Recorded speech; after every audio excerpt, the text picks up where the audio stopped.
할렐루야. 한 주 동안 어떻게 지내셨습니까? 코로나가 점점 우리 앞으로 다가오고 있습니다.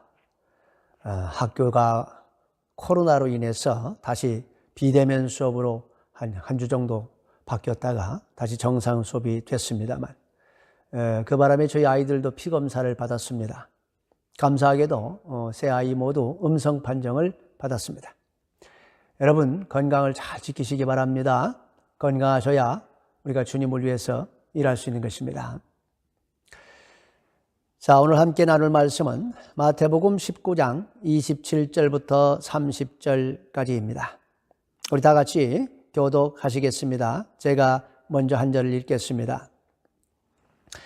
이에 베드로가 대답하여 이르되 보소서, 우리가 모든 것을 버리고 주를 따라 싸운데 그런즉 우리가 무엇을 얻으리까? 예수께서 이르시되 내가 진실로 너희에게 이르노니 세상이 새롭게 되어 인자가 자기 영광의 보좌에 앉을 때에 나를 따르는 너희도 12 보좌에 앉아 이스라엘 12지파를 심판하리라. 또 내 이름을 위하여 집이나 형제나 자매나 부모나 자식이나 전토를 벌인 자마다 여러 배를 받고 또 영생을 상속하리라. 그러나 먼저 된 자가 나중되고 나중된 자가 먼저 될 자가 많으니라. 아멘. 어느 날 한 젊은 청년이 예수님을 찾아왔습니다. 이 청년은 성경에 재물이 많았다라고 기록될 정도로 어마어마하게 큰 부자였습니다. 젊은 나이에 재력이 있어서 관원이 된 이 청년은 이 세상에서 못할 것이 없었습니다. 세상은 돈만 있으면 권력도 따라오고 또 인맥도 따라오게 되어 있지요. 그래서 사람들이 너도 나도 돈을 많이 벌기 위해서 발버둥을 치고 있는 것 아니겠습니까? 세상에서 원하는 것은 무엇이든지 가질 수 있고 무엇이든지 할 수 있는 부를 누려보지 못한 사람들은 평생 소원이 이 청년처럼 부자가 되어가지고 원하는 것 마음대로 한번 해보고 죽는 거지요. 그러면 참 행복할 것이라고 생각을 합니다. 하지만 여러분, 원하는 것은 무엇이든 손에 넣을 수 있고 할 수 있다면 과연 행복할까요? 부와 명예와 권력이 있으면 과연 인간은 행복할 수 있을까요? 인간이 재물을 얻으면 얻을수록 행복하게 된다면 이 청년이 예수님을 찾아 나왔겠습니까? 당시 예수님은 가난한 자들과 병자들과 사회적으로 비천한 사람들에게는 존경을 받고 있었지만은 권력자들과 부자들에게는 비웃음을 받고 있었습니다. 예수님을 추종하는 사람들이 많아지자 당시 유대의 종교 지도자들은 예수님을 경계했습니다. 예수님을 마치 이단의 교주처럼 생각했습니다. 청년은 돈과 권력이 있었기 때문에 사회 고위층과 부자들과 어울리고 있었겠지요. 그런 그가 왜 예수님을 찾아왔을까요? 대기업의 총수가 골목시장에서 가난한 학생들을 위해서 야간학교 운영하고 계시는 교장 선생님을 찾아와가지고 그에게 자신의 미래의 문제를 상담한다고 하면은 세상 사람들이 놀라지 않겠습니까? 이 부자 청년은 그 지역에서는 모르는 사람이 없습니다. 그 지역의 많은 사람들이 이 청년에게 속한 땅에서 농사를 지었을 것이고 이 청년의 농장에서 월급을 받고 있을 것이며 이 청년의 사업장에서 직원으로 일하고 있었을 것입니다. 지역에 유지였던 이 청년이 예수님을 찾아와서 선생님, 내가 무슨 선한 일을 하여야 영생을 얻으리까? 라고 물었습니다. 이 청년은 예수님을 찾아와서 영생을 얻을 방법을 좀 알려달라고 했습니다. 이 세상에서 원하는 것은 무엇이든지 얻을 수 있는 이 청년이 어째서 영원한 생명을 원했을까요? 이 청년은 이 땅에서 천국을 누리며 살고 있었습니다. 무엇이든 할 수 있고 무엇이든 얻을 수 있고 무엇이든지 먹을 수 있는 세상, 그게 천국 아닙니까? 그런 곳에서 영원히만 살 수 있다면 얼마나 좋겠습니까? 그래서 이 영생을 얻고 싶은데 그 영생을 얻을 수 있는 비결을 왜 예수님께 찾아와 물었을까요? 예수님께서 하나님의 나라와 영생에 대해서 말씀하신다는 소문을 들었겠지요. 이 청년은 이 세상에서 모든 것을 누리고 있지만은 늘 두려운 것이 한 가지 있었던 것입니다. 그것은 바로 죽음이라는 것입니다. 죽음은 부자나 가난한 자를 가리지 않고 찾아오지요. 죽음은 많이 배운 자나 배우지 못한 자를 가리지 않고 찾아옵니다. 죽음은 악을 행하는 자나 선을 행하는 자나 가리지 않고 찾아옵니다. 죽음을 피할 수 있는 인간은 없습니다. 죽음은 인간의 죄 때문에 나타난 형벌이기 때문이지요. 죄 없는 인간은 아무도 없습니다. 이 청년이 돈이 많기 때문에 죄를 안 지었겠습니까? 당연히 도둑질할 필요는 없었겠지요. 남의 것을 탐할 필요도 없었겠지요. 남을 시기할 필요도 없었겠지요. 하지만 돈이 많기 때문에 가난한 자들은 할 수 없는 다른 죄들을 지었을 것입니다. 여하튼 이 청년은 나이를 먹으면 먹을수록 성큼성큼 자신에게 다가오는 이 죽음을 벗어나고 싶었던 것입니다. 그래서 영생에 대해서 가르치신다는 예수님을 찾아와서 어떻게 하면은 영생을 얻을 수 있는가 물은 것이죠. 그런데 이 청년은 내가 무슨 선한 일을 하여야 영생을 얻을 수 있습니까? 이렇게 물었습니다. 그러니까 이 사람은 착한 일을 많이 하면은 영생을 얻을 수 있다고 확신을 하고 있는 거예요. 그런데 영생을 확실히 얻기 위해서는 이 구체적으로 어떤 선한 일을 해야 하는지 그게 알고 싶었던 것입니다. 이 청년은 그것이 어떤 것이든지 얼마든지 할 마음의 준비가 되어 있었습니다. 자신이 어마어마한 돈이 있으니까 뭘들 못하겠습니까? 예수님께서 만약에 가서 고아원을 100개 지어라, 또는 가난한 자들에게 매일 아침마다 빵을 나눠 주어라, 가난한 자들 자녀들을 위해서 아주 좋은 학교를 지어 주어라, 공부는 잘하는데 돈이 없어서 학업을 계속할 수 없는 학생들에게 네가 등록금을 대주어라, 그러면 네가 영생을 얻을 수 있다, 이런 말씀을 하셨더라면 얼마든지 할 준비가 되어 있었습니다. 하지만 예수님께서는 선행으로 영생을 얻기를 원하는 그에게 그가 도저히 할 수 없는 수준의 선행을 말씀하셨습니다. 가서 내 소유를 팔아 가난한 자들에게 주라. 그리하면 하늘에서 보화가 내게 있으리라. 그리고 와서 나를 따르라. 예수님께서는 그에게 두 가지를 하면은 네가 영생을 얻을 수 있다고 말씀했습니다. 첫째는 내 소유를 다 팔아서 가난한 자들에게 나눠주어라. 둘째는 와서 예수님을 따라라 하는 것이었습니다. 이 말을 들은 청년은 근심하면서 예수님을 떠났습니다.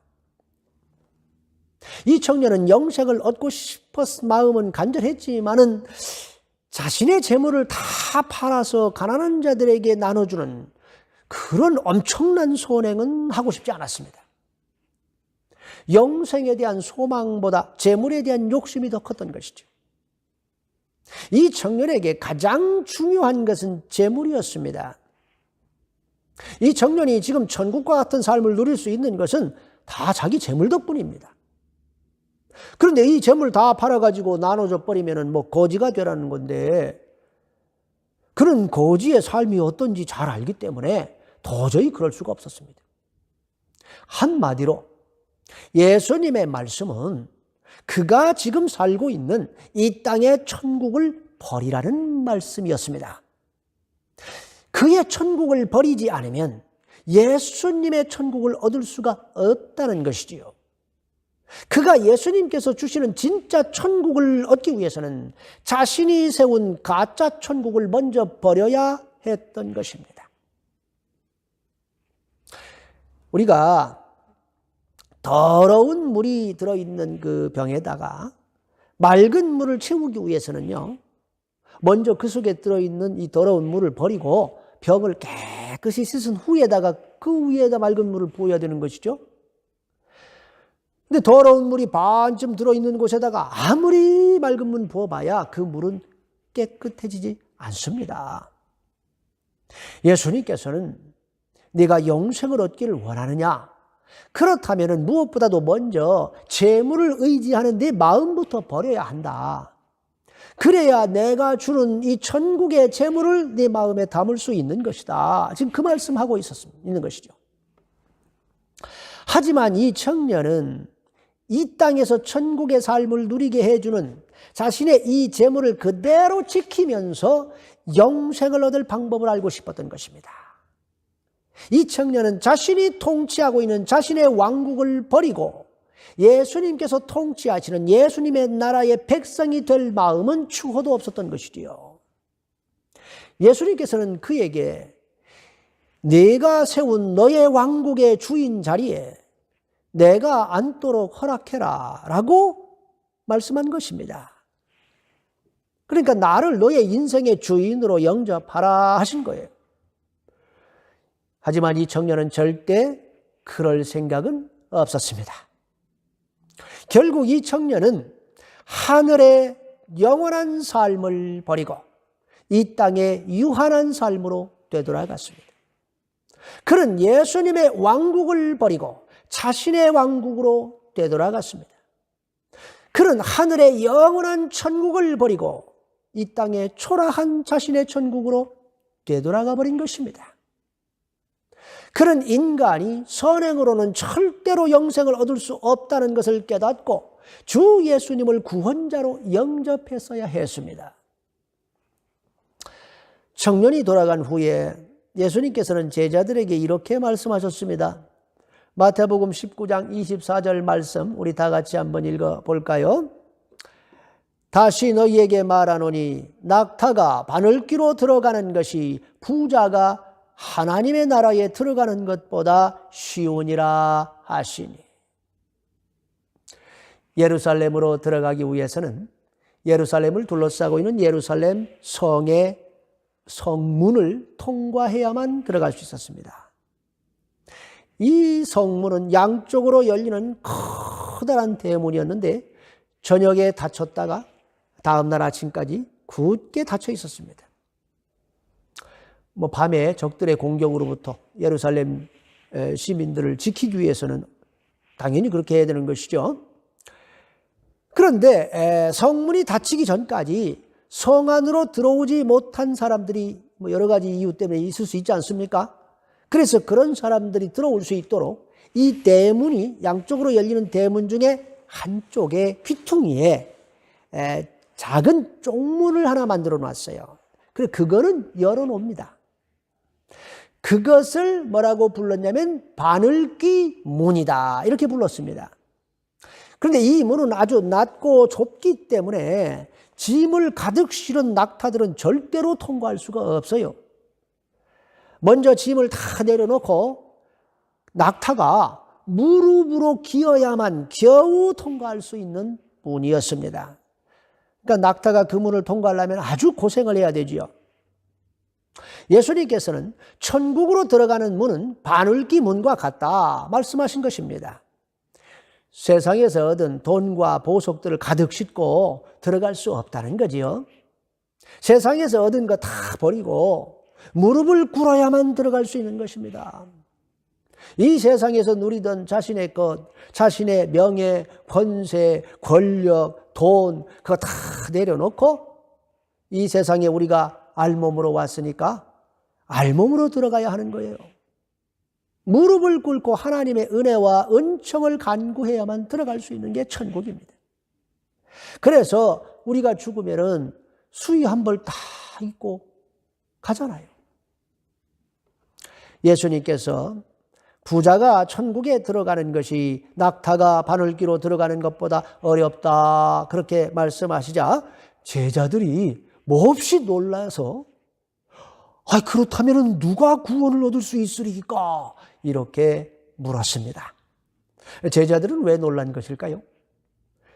제자들은 저렇게 부자인 사람도 천국에 못 들어간다면 우리 같은 사람이 천국 들어가기는 다 틀렸구나. 그렇게 생각한 것입니다. 그들은 왜 이런 생각을 했을까요? 예수님의 12 제자들은 예수님께서 당시 말씀하시는 구원이나 영생이나 천국이란 것이 이게 무엇을 의미하는지 그 의미를 정확히 알지 못하고 있었습니다. 왜냐하면 그들은 아직 성령으로 거듭나지 않았기 때문이지요. 그들의 관심은 천국과 영생 이런 게 아니라 이 땅에서의 성공에 있었습니다. 그들은 예수님을 정치적인 메시아로 알고 따르고 있었습니다. 예수님께서 다윗 왕과 같이 이스라엘의 왕이 되셔가지고 이스라엘을 로마의 억압으로부터 해방시켜 주실 것이다. 그렇게 생각을 했습니다. 그래서 예수님께서 이제 왕이 되시면은 한 자리 차지할 것이라는 이 부푼 꿈을 안고 예수님을 열심히 따라다니고 있었습니다. 예수님 당시에 영생에 대한 가르침은 크게 두 가지였습니다. 하나는 바리새인들이 말하는 영생이었고 다른 하나는 사두개인들이 말하는 영생이었습니다. 바리새인들은 인간이 모세 오경에 기록되어 있는 하나님의 율법을 문자 그대로 지켜서 행해야만 영생을 얻을 수 있다고 가르쳤습니다. 그래서 이 바리새인들은 세상의 권력과 부를 멀리하고 오직 하늘의 축복을 바라보며 살았습니다. 그러나 사두개인들은 영적인 세계와 부활을 믿지 않았기 때문에 천국과 지옥이 이 땅에서 있다 이렇게 믿었습니다. 그러다 보니까 이 땅에서 얻는 물질 축복이 곧 그것이 하나님의 축복이다 이렇게 생각을 했지요. 그래서 사두개인들은 세상의 권력과 부와 명예를 아주 좋아하고 갈망했습니다. 그런 것들을 많이 받아 누리는 것이 곧 하나님께서 축복해 주신 증거다 이렇게 믿었기 때문이죠. 자, 그렇다면 예수님의 제자들은 바리새인들의 가르침을 따랐을까요? 아니면 사두개인들의 가르침을 따랐을까요? 예수님의 제자들은 어부 출신 또는 세관원 출신, 그다음에 열심당원, 공의회 회원 다양한 사람들이 모여 있었습니다. 그런데 대부분 그들은 세상에서 돈과 명예를 쫓던 사람들이었기 때문에 사두개인들의 가르침을 더 좋아했을 것이다 이 말이에요. 따라서 그들은 이 땅에서 부를 얻는 것이 곧 하나님의 축복의 열매다 이렇게 생각을 했던 것입니다. 그렇기 때문에 예수님께서 부자가 천국에 들어가는 것이 낙타가 바늘귀로 들어가는 것보다 더 어렵다 이렇게 말씀하시자 대단히 놀란 것이지요. 저렇게 하나님의 축복을 많이 받으신 저런 부자들도 천국에 들어가기 힘들다면은 아무것도 없이 예수님 따라다니면서 사람들이 갖다 주는 헌금이나 음식으로 먹고 사는 우리 같은 사람은 천국 가기 힘들겠구나 이런 생각을 했던 것이죠. 그래서 베드로가 예수님께 이렇게 말하는 겁니다. 27절 다 같이 읽어 보시겠습니다. 이에 베드로가 대답하여 이르되 보소서 우리가 모든 것을 버리고 주를 따랐사온데 그런즉 우리가 무엇을 얻으리까? 자, 베드로가 모든 것을 버리고 주님을 따랐다고 했는데 베드로가 버린 건 뭡니까? 갈릴리 바닷가에서 물고기를 잡고 있는데 주님께서 오셔가지고 베드로야 내가 너를 사람을 낚는 어부가 되게 하겠다. 그러니까는 들고 있던 그물하고 거기 계시던 아버지 놓고 예수님 따라갔습니다. 그런데 이 베드로가 버린 이 그물은요 자기 아버지 그물입니다. 그러니까 베드로가 사실 이 세상에서 버린 것은 아무것도 없습니다. 그가 버린 것이 굳이 있다면 부모 형제와 함께 사는 삶과 미래에 대한 자기 꿈이었겠죠. 뭐 그도 꿈을 꾸지 않았겠습니까? 내가 앞으로 물고기 많이 잡아가지고 빨리 집도 사고 결혼도 하고 배도 한 척 사고 또 아버지로부터 빨리 독립해가지고 멋진 가정을 이뤄야지. 그리고 내가 돈 많이 벌어서 우리 부모님께 효도하면서 큰 소리 치면서 살아야지. 뭐 이런 마음을 이제 품었을 텐데 그런 꿈을 버리고 예수님께 자신의 인생을 맡겼을 뿐이지요. 예수님을 찾아왔던 부자 청년은 버려야 할 재산이 어마어마하게 많았기 때문에 당연히 근심을 하고 돌아갔지만은 사실 뭐 베드로가 버린 것이라고는 미래가 불투명한 자신의 꿈뿐이었습니다. 예수님의 제자들 대부분이 다 그랬습니다. 예수님의 말씀을 들은 제자들은 이제 마음이 좀 급해졌습니다. 아니 그러면 우리가 예수님을 따라다녀서 얻을 수 있는 건 뭐냐? 우리가 공연히 이거 헛수고하고 있는 것은 아닌가? 그래서 그들은 예수님, 우리는 예수님만 믿고 다 버리고 왔으니까 우리 인생 예수님 책임지세요. 지금 그 말을 하고 있는 거예요. 이것에 대해서 우리 예수님께서 28, 29절에서 다음과 같이 말씀하십니다. 함께 읽어보시겠습니다. 예수께서 이르시되 내가 진실로 너에게 이르노니 세상이 새롭게 되어 인자가 자기 영광의 보좌에 앉을 때에 나를 따르는 너희도 12보좌에 앉아 이스라엘 12지파를 심판하리라. 또 내 이름을 위하여 집이나 형제나 자매나 부모나 자식이나 전토를 벌인 자마다 여러 배를 받고 또 영생을 상속하리라. 할렐루야. 예수님께서는 장차 펼쳐질 예수님의 나라에서 그들이 예수님과 함께 보좌에 앉아 이스라엘 12지파를 심판하게 될 것이라고 말씀하셨습니다. 또한 천국에서 이 땅에서 버린 것에 여러 배를 받고 영생을 얻게 될 것이라고 말씀하셨습니다. 여러분 모두 이런 축복을 받아 누리시기를 주님의 이름으로 축원합니다. 예수님의 제자들은 이 말씀을 듣고 기뻐했을까요? 아닌 것 같습니다. 성경은 그들이 이 말씀 듣고 기뻐했다 기록하지 않아요. 어쩌면 그들은 아마 슬퍼했을지도 모릅니다.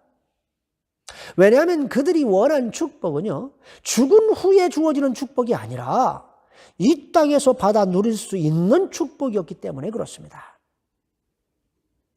그들은 예수님께서 이렇게 말씀해 주시길 바랬을 겁니다. 나의 제자들이여, 너희는 아무것도 걱정하지 말아라. 저 부자 청년 부러워하지 말아라. 내가 조금 있으면 이스라엘의 왕이 돼서 온 땅을 정복하고 위대한 나라를 세울 것이다. 그때 너희들은 모두 큰 권세를 얻어 나와 함께 온 땅을 다스리게 될 것이다. 그러니 조금만 참고 견디거라. 그러니까 예수님의 제자들은 3년 6개월 동안 예수님과 함께 살았지만은 동상이몽을 하고 있었던 거예요. 그들이 원하는 것은 이 땅의 부귀영화였고 예수님께서 원하시는 것은 이 땅의 영혼을 구원하시는 것이었습니다. 그래서 처음부터 회개하라, 천국이 가까이 왔느니라 선포하신 것이죠. 그러나 제자들은 예수님의 뜻을 전혀 몰랐습니다.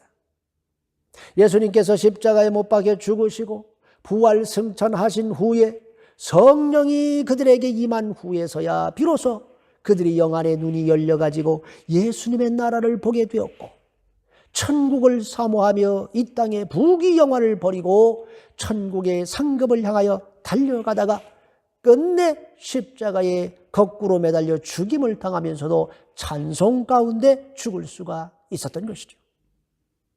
그러나 이때까지 그들은 예수님의 말씀의 뜻을 제대로 알지 못했습니다. 그래서 예수님께서 이렇게 말씀하시죠. 30절 말씀 다 같이 읽어보시겠습니다.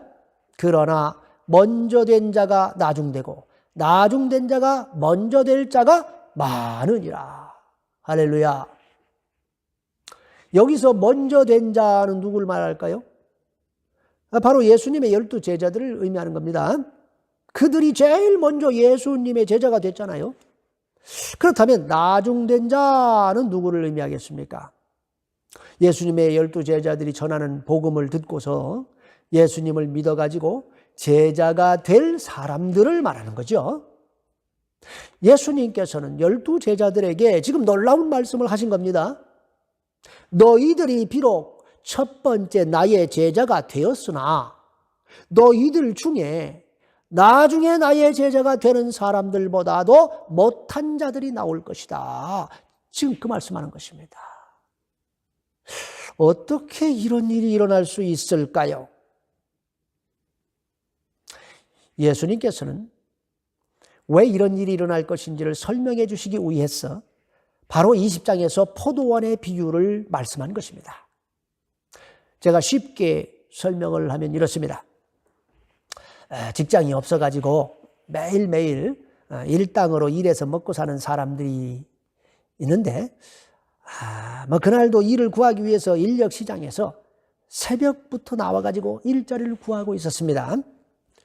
누군가 고용해 주지 않으면 온 집안 식구가 그날 다 굶어야 합니다.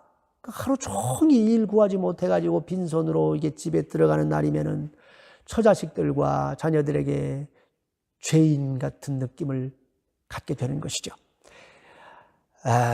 기술이 있는 사람이라면은 일자리 구하기가 좀 수월하지만은 가진 기술이 특별히 없다. 그러면 막노동밖에 할 일이 없습니다. 자, 아침 6시에 포도원 주인이 나와가지고 일꾼들을 구했습니다. 포도원 일이라고 하는 것은 가지치기 아니면 포도 따는 거잖아요. 이건 특별한 기술이 필요가 없습니다. 몸만 건강하면 누구든 할 수 있어요. 그러니까 이제 거기 있는 사람들이 다 열심히 일하겠다고 막 손을 듭니다. 그러자 포도원 주인이 품삯은 한 데나리온입니다. 이렇게 말해요. 그들은 아주 감사하다고 말하면서 기쁜 마음으로 그를 따라갔습니다. 얼마나 감사한 일입니까? 오늘 드디어 일당 한 데나리온이나 벌게 됐습니다. 포도원에 들어간 사람들은 주인의 마음에 들도록 열심히 최선을 다해서 일을 했습니다. 그런데 3시간쯤 후에 이 포도원 주인이 시장 근처에서 일을 구하지 못해서 놀고 있는 사람들을 또 데리고 왔습니다. 이 사람들은 일을 구하지 못해가지고 아주 불안해하고 있었는데 포도원 주인이 와가지고 고용해 준 겁니다. 근데 고용 조건은 일한 만큼 값을 주겠다 하는 것이었습니다. 얼마나 감사합니까? 물론 하루 일당인 한 데나리온은 못 받겠지만은 그래도 일 열심히 하면 한 만큼 더 준다니까 얼마나 열심히 일을 했겠어요, 이 사람들이. 그런데 먼저 들어온 사람들은 어떤 생각이 들었겠습니까? 일꾼이 더 많아졌으니까 조금 이제 쉬면서 일을 해도 되겠구나 그런 생각을 하게 되죠. 마음의 여유가 살짝 생깁니다. 그런데 포도원 주인이 12시에 또 사람들을 왕창 데리고 오고 오후 3시가 되니까 또 사람들을 고용하고 심지어는 이제 일이 끝나기 1시간밖에 안 남은 5시에도 사람을 데려왔습니다. 포도원 점점 일꾼이 가득 차기 시작했습니다. 자, 그러면 6시에 들어온 사람들은 무슨 생각을 했을까요? 아이고, 일꾼들 참 많아서 좋네. 우리가 열심히 일 안 해도 되겠구만. 1시간 후면 일 끝나는데 이제 들어온 저 사람들은 뭐야 도대체? 저 사람들이 일 좀 하도록, 우리는 하루 종일 일했으니까, 저 사람들 좀 일 좀 시키고, 우리는 좀 쉽시다. 다시 말해서, 그들은 처음에 자기들이 가지고 들어온 이 마음 초심을 버렸겠지요. 반면에 5시에 고용된 사람들은 어땠겠습니까?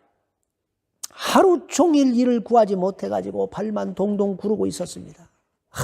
오늘도 빈손으로 집에 들어가야 된다 생각하니까 앞이 캄캄하고 너무나 마음이 괴로웠겠지요.